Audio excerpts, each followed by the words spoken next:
গাজীপুরের টঙ্গীর ইস্তেমা মাঠে ভারতের মাওলানা সাদ কান্ধলভির অনুসারীদের ৫ দিনের জোড় ইস্তেমা ঠেকাতে ঢাকা ময়মনসিংহ মহাসড়ক অবরোধ করে অগ্রপন্থী হয়ে উঠেছে মাওলানা জুবায়ের অনুসারীরা। বৃহস্পতিবার বেলা ১টার দিকে টঙ্গীর স্টেশন রোড এলাকায় বিক্ষোভ করেন তারা। এ সময় মাওলানা সাদ অনুসারীদের একটি গাড়ি ভাঙচুর করতে দেখা যায়। এতে আহত হন সাদ অনুসারীদের ২ মুসল্লি। পুলিশ ও তাবলিগ জামাত সূত্রে জানা যায়, গত ২৯ নভেম্বর থেকে ৩রা ডিসেম্বর পর্যন্ত কোনো বাধা ছাড়াই টঙ্গীর ইস্তেমা মাঠে ৫ দিনের জোড় ইস্তেমা পালন করেন বাংলাদেশি মাওলানা জুবায়ের অনুসারীরা।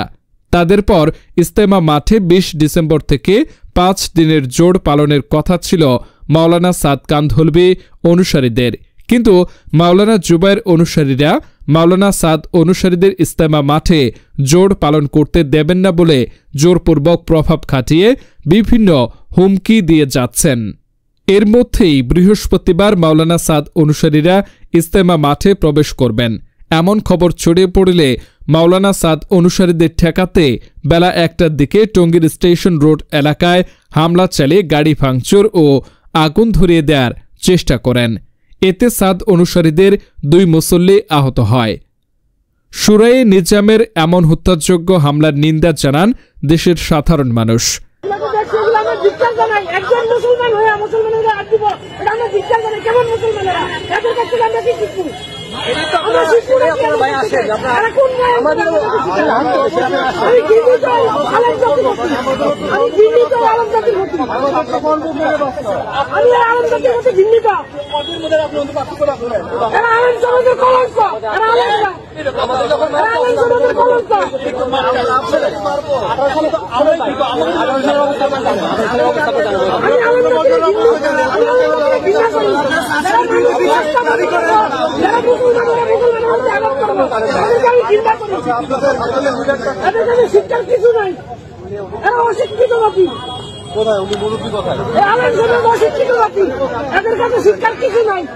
তাবলিগ জামাত ২ ভাগে বিভক্ত।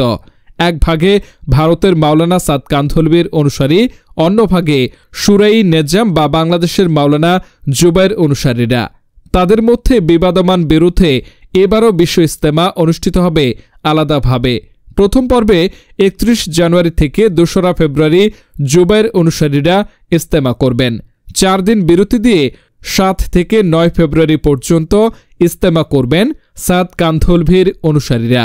কিন্তু এর মধ্যেই জোড় পালনকে কেন্দ্র করে হামলা ও ভাঙচুরের এই ঘটনা ঘটে।